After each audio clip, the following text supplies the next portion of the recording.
Welcome to qnawire. Hey, welcome to the video. From the properties of ionic and polar compounds, we know that covalent compounds are not soluble in polar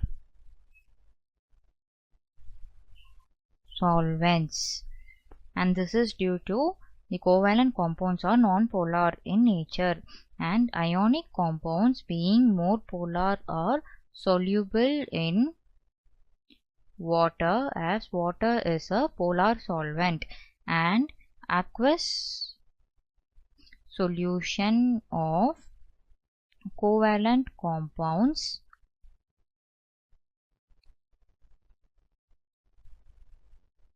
do not conduct electricity, as they will not get dissociated into ions on dissolving, and the presence of ions is needed for conducting electricity. And we know that covalent compounds are soluble in non-polar solvent, as they are of non-polar nature, and the aqueous solution of ionic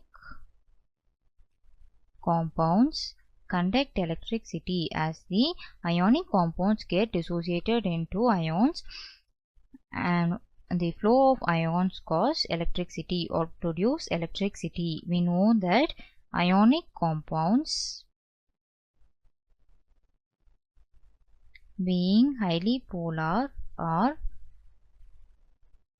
not soluble in non-polar solvent, and covalent compounds, being non-polar, are not soluble in water, which is a polar solvent, and the covalent compounds dissociated in water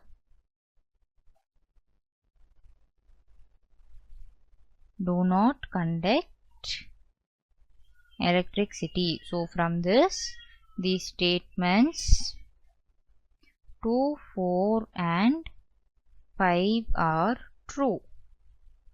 And next we have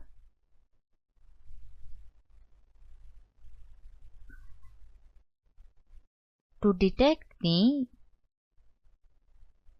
presence of electrolyte in aqueous solution. An electrolyte conducts electricity, as electrolyte is made up of ions, and ions conduct electricity. And here multimeter,